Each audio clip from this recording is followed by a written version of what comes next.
Salut, c'est Julien. Dans cette vidéo, on va voir comment devenir community manager freelance. Donc, si tu as comme projet de te lancer en freelance en tant que community manager, ça va t'intéresser. Donc, on est parti de suite. Et d'ailleurs, si tu souhaites aller plus loin, tu as en description mon programme Freelance Academy qui te montre toutes les stratégies que tu peux mettre en place pour avoir une activité de freelance 3 fois plus rentable que la majorité des freelances. Donc, on est parti de suite. On commence en premier lieu par pourquoi devenir community manager.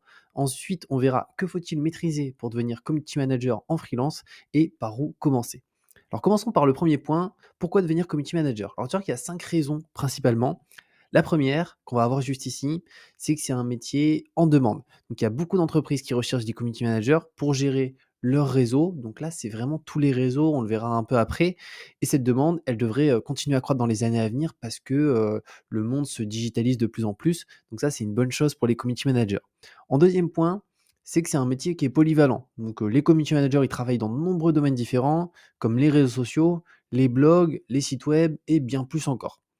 En troisième point, c'est que c'est un métier qui peut être réalisé depuis n'importe où. Et ça, c'est très avantageux si tu souhaites vraiment préserver ta liberté géographique. Peut-être qu'aujourd'hui, tu es en France et tu es vachement bien, mais peut-être que d'ici 3 ans, tu aimerais bien travailler depuis un autre endroit dans le monde. Bah, en tant que freelance, en tant que community manager, tu peux travailler depuis n'importe où. L'idéal, c'est quand même d'aller dans un pays où tu n'as pas un trop trop gros décalage horaire pour pas être trop décalé par rapport à tes clients s'ils sont en France. Mais globalement, c'est quelque chose qui se fait beaucoup et d'ailleurs, il y a pas mal, de community managers qui sont au Mexique, à Tulum, à Bali, au Japon, en Thaïlande et cetera. En quatrième point, c'est que c'est un métier qui permet de travailler avec des gens. Donc ça, c'est plutôt cool si tu aimes échanger, ne pas être seul. Et en tant que community manager, tu auras l'occasion de travailler avec une grande variété de personnes, donc des collaborateurs, des clients, des utilisateurs d'un site ou d'un réseau social. Donc ça, c'est hyper avantageux. C'est que tu es toujours en contact avec soit des clients, soit des collaborateurs, soit des responsables, etc.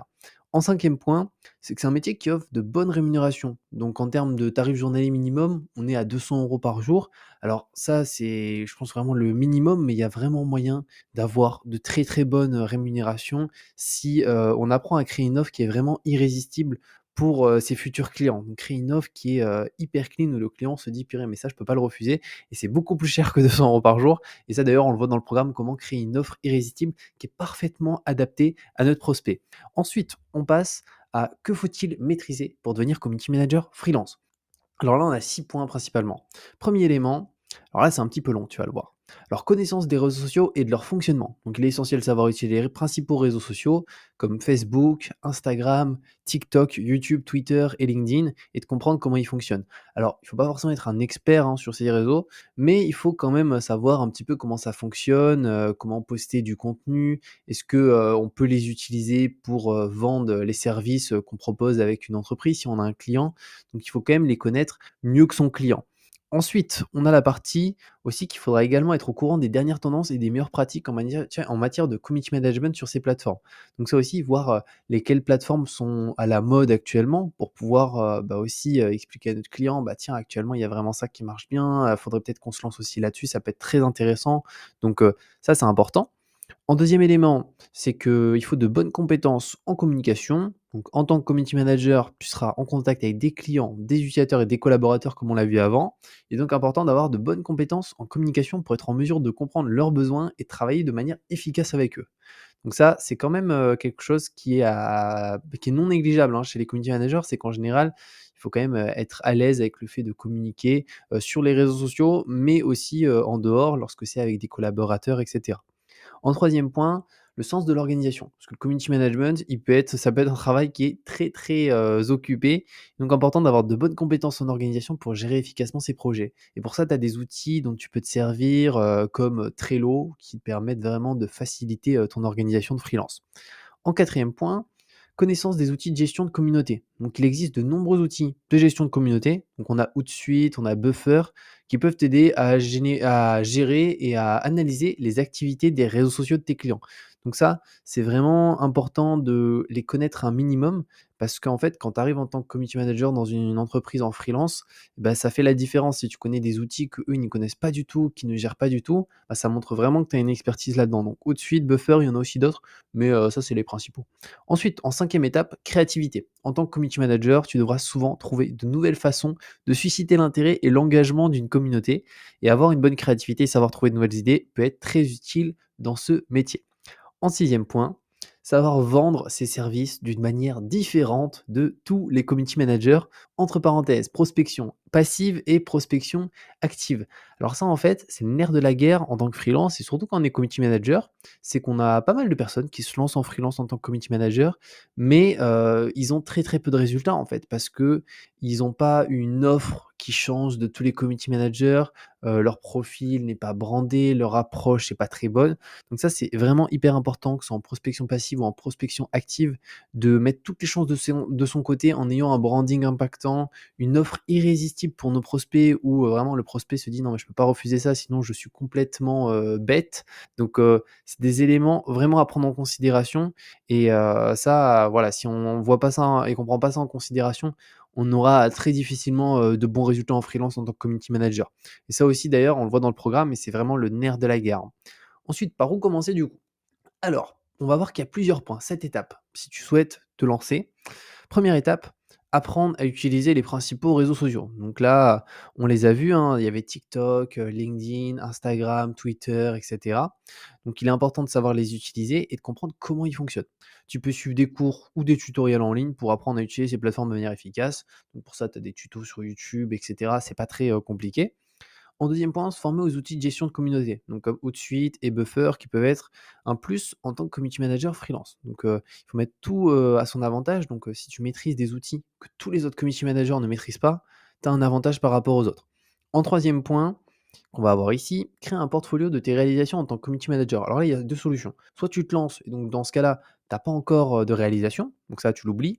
Par contre, dès que tu auras travaillé pour plusieurs clients que tu auras obtenus, là, ça sera important lorsque tu fais des réalisations qui sont sympas, de faire des captures d'écran, de les garder pour les ajouter, à ton offre notamment et avoir quelque chose de beaucoup plus impactant et qui est, concret finalement pour le prospect. En quatrième point, juste ici, c'est se spécialiser. Alors tu peux être community manager très très généraliste, donc tu fais tout. Tu fais TikTok, Instagram, LinkedIn, YouTube, tu fais tout. C'est une possibilité, mais en fait ça va être compliqué de vendre tes tarifs assez chers parce que tu n'es pas spécialiste. Et c'est un petit peu comme tout, hein, tu vois, quand tu as un souci de santé, si imaginons tu as un souci aux dents, bah, tu vas directement aller chez le dentiste, même si c'est plus cher qu'un médecin généraliste, parce que tu sais que le médecin généraliste, il risque de t'orienter chez le dentiste. Donc, des fois, on préfère aller chez un spécialiste quand on a un vrai souci et une entreprise qui a un vrai souci, une vraie problématique, elle est prête à payer. À l'inverse, une entreprise qui: «Ouais, juste on a besoin d'un community manager, il fera un peu tout, tous les réseaux», voilà, pour elle, tu vois, elle est pas très investie. À l'inverse, si une entreprise se dit: «Ah oui, nous, on n'est pas sur TikTok, on n'est pas sur TikTok, on n'est pas sur Twitter», on va chercher des spécialistes, des community managers qui gèrent parfaitement ces plateformes pour nous accompagner. Là, ils sont prêts à payer beaucoup plus cher et accepter une offre de ta part, avec des montants qui sont beaucoup plus importants.